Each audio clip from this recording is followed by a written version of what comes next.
Hi everyone. तो आज हम पढ़ेंगे chapter first of ancient history class 12th, जिसका नाम है bricks beads and bones the Harappan civilisation. हम पढ़ेंगे हरप्पन सिविलाइजेशन की स्टार्टिंग कब से कब तक थी, ये कैसे सिविलाइजेशन डेवलप हुआ था, इन सब के बारे में पढ़ेंगे। तो सबसे पहले जो टॉपिक आता है the Harappan civilisation. It is called Harappan civilisation because first of all Harappan site is discovered. इसे हरप्पन सिविलाइजेशन इसलिए कहा जाता है क्योंकि जो फर्स्ट साइट थी जिसकी खोज इन्होंने की थी वो थी हरप्पन। अदर नेम्स देखेंगे इंडस वैली सिविलाइजेशन और हरप्पन सिविलाइजेशन और सरस्वती सिंधु सिविलाइजेशन। इसके अदर्स नेम हैं Indus valley civilization, Harappan civilization और Saraswati Sindhu civilization. Dayaram Sahni first discovered Harappan in 1921। Dayaram Sahni ने हरप्पा को डिस्कवर्ड किया था 1921 में। He has discovered under the leadership of John Marshall. और लीडरशिप उस टाइम किसकी थी? जॉन मार्शल की, जो कि director general of archaeological survey of India 1902 to 1928 तक रहे थे। ये कौन था? Director general of archaeological survey of India कौन थे? John Marshall. फिर हम देखेंगे आर.डी. बनर्जी। इनका पूरा नाम है राखल दास बनर्जी। मैं लिख देती हूँ यहाँ पे राखल दास बनर्जी। राखल दास यहाँ पे ऑलरेडी लिखा हुआ है। Discovered Mohenjodaro mount of dead in 1922। RD. Banerjee ने मोहनजोदारो की खोज की थी 1922 में। मोहनजोदारो का मीन्स क्या होता है? Mount of dead. ये 1 मार्क के लिए बहुत इंपॉर्टेंट है, आप लोग याद कर लीजिएगा। देन आफ्टर हम देखेंगे सब्सिस्टेंस स्ट्रेटजीज क्या थी इनकी। Harappan people mainly depend on the plants and animals including fish for their livelihood. Harappan people जो थे मेनली किस पे डिपेंड थे? प्लांट्स एंड एनिमल्स पे, अपने फूड के लिए। सेकेंडली हम उनकी सब्सिस्टेंस स्ट्रेटजीज देखेंगे कि grains found at Harappan site include wheat, barley, dates, peas, sesame, millets, mustard from Gujarat. जो हरप्पन में dates, wheat, barley, peas, sesame, millets मिले थे वो गुजरात से मिले थे। And rice husks from Lothal and Rangpur. Thirdly they used stone sickles for harvesting wooden plough. वो क्या करते थे? स्टोन स्टिकल्स का यूज़ करते थे हार्वेस्टिंग के लिए, और वुडन प्लॉग यूज़ करते थे जो कि कालीबंगम से मिला है। And oxen were used for ploughing, और प्लॉगिंग के लिए कौन यूज होता था? Oxen. Thirdly first to produce cotton in the world and sugar cane was not known to Indus people. Fourth हम देखेंगे camel bones are reported at Kalibangan and remains of horse from Surkotada. जो camels की हड्डियाँ थी वो कहाँ से मिली हैं? कालीबंगम से। और जो हॉर्सेस के रिमेन्स बच गए थे वो कहाँ से मिले हैं? सुरकटोडा से मिले थे। Evidence of canals has been found at the Harappan site of Shortugai in Afghanistan, not in Punjab, Sindh. And wells are used for irrigation. जो कैनाल्स मतलब नहर की जो एविडेंस थी वो कहाँ से मिले हैं? हरप्पन साइट की सोर्तुगाई से मिले हैं, अफगानिस्तान से, पंजाब से नहीं मिले हैं। और वेल्स जो था यूज्ड फॉर इरिगेशन, जो कुएँ बनाए गए थे वो इरिगेशन के लिए यूज़ किया जाता था। उसके बाद हम देखेंगे एनिमल्स विच आर डोमेस्टिकेटेड, जिनको डोमेस्टिकेट किया जाता था। Buffaloes, cows, sheeps, asses, elephants, cats, goats, pig, etcetera. ये सबको वो लोग क्या करते थे? डोमेस्टिकेट करते थे। So guys now we will discuss about Mohenjodaro, जो कि एक सिटी था हरप्पा में, अ प्लान्ड अर्बन सेंटर, एक शहर के जैसा था ये। तो towns were divided into 2 parts. सबसे पहले टाउन्स 2 पार्ट में डिवाइडेड थे, upper part and lower part. Upper part को हम लोग क्या कहते थे? सिटाडेल, ठीक है। लोअर पार्ट, तो citadel was in height as compare to lower towns and constructed on mud bricks and walled around it which is different from lower town. तो सिटाडेल जो था हाइट में भी डिफरेंट था लोअर टाउन से, और mud bricks मतलब कच्चे ईंटों से बना था वो, और walled around it which is different from lower town से काफ़ी ज़्यादा डिफरेंट था। Houses were made with the bond bricks with dimension 4:2:1। जो हाउसेस थी वो बॉन्ड ब्रिक से बनी थी, जिनका रेशियो क्या था? 4:2:1। दिस इज़ इंपॉर्टेंट, आप लोग याद कर लीजिएगा। Availability of underground drainage system, और अंडरग्राउंड में जो था वो क्या था? उन लोगों का ड्रेनेज सिस्टम था, मतलब एक सिटीज़ लाइक स्ट्रक्चर था। Streets with drain made first then houses build along them.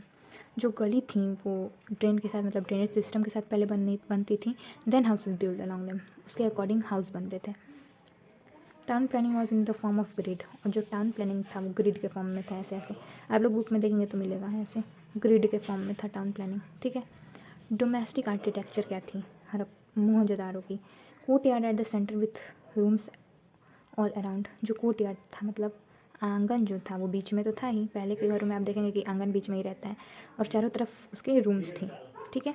No windows at the ground level, every house has its own bathroom with drains connected to street drains. कोई भी Windows नहीं थी ground level पे, और हर घर में एक अपना बाथरूम था with drains connected to street drain.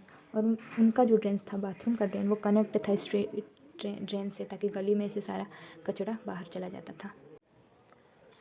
Some houses have staircase to reach on the roof. कुछ घरों में क्या थी, सीढ़ियाँ बनी हुई थी छत तक जाने के लिए। Many houses had wells in a room which is use to go outside, estimated around 700 wells in Mohenjodaro. तो कुछ घरों में सीढ़ियाँ बनी हुई थी छत पे जाने के लिए, तो कुछ में वेल्स थी, और टोटल जो वेल्स थी मोहनजोदारो में वो 700 थी। This is most important for 1 mark, you have to learn it. फिर हम देखेंगे the citadel, generally used for public purposes including with warehouses having lower part with bricks and upper part probably of wood and the great bath। तो अब हम देखेंगे Citadel के बारे में।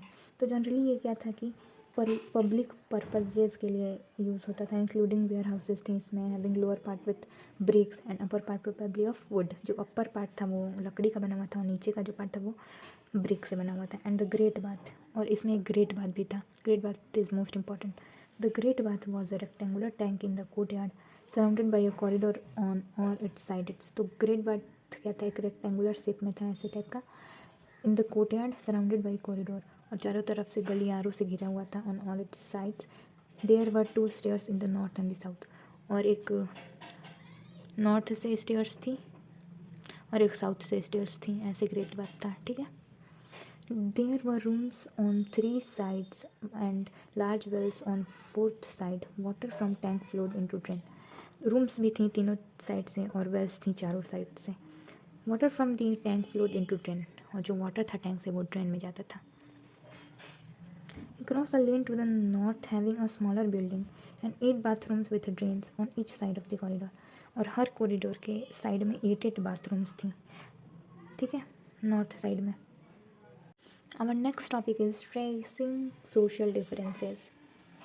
तो हम देखेंगे कि समाज में क्या अंतर था उस टाइम। जैसे आज के समाज में गरीबों का अलग सिस्टम है, अमीरों का अलग सिस्टम है, तो वैसे ही देखेंगे उस टाइम पे क्या था। तो सबसे पहले आते हैं बरियल्स मतलब डेड बॉडीज़, जिनको दफनाया गया।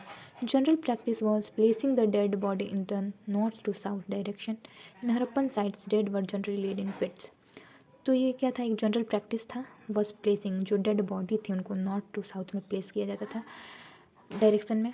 इन the Harappan side dead were generally laid in pits, और हरप्पन साइट्स में जो डेड थी उनको एक पीट्स में करके, मतलब बॉक्स टाइप में करके दफना दिया जाता था।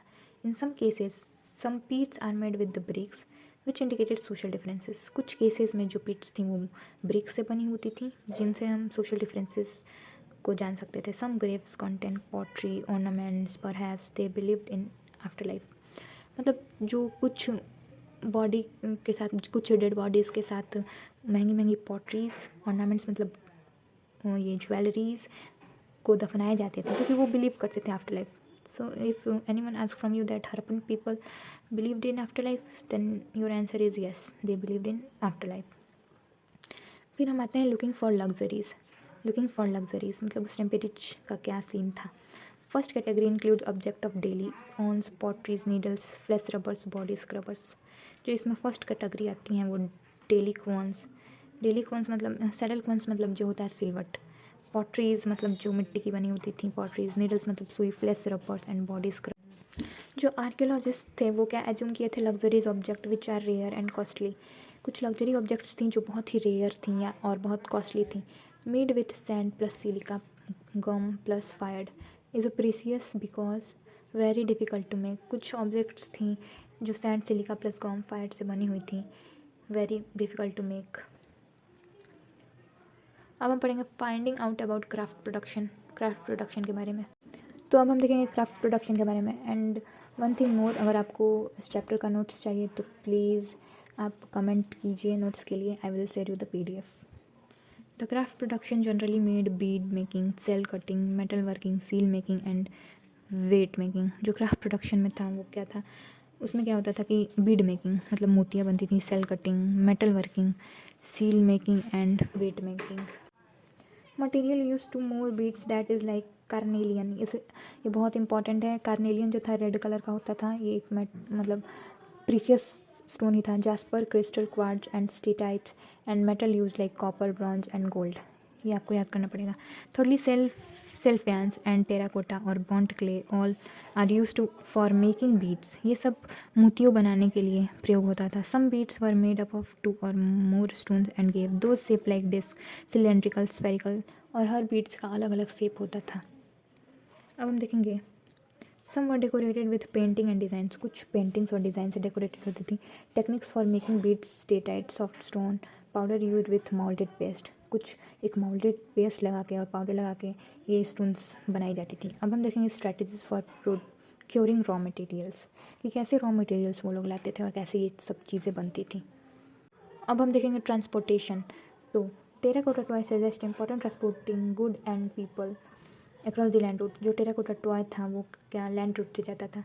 और जो ships and boats on seal suggest river एयर्स for transporting goods and people. और जो सील्स थी वो रिवर रूट मतलब सी रूट से जाती थी। अब नेक्स्ट वीडियोज़ में हम पढ़ेंगे materials from the sub continent and beyond. Thank you.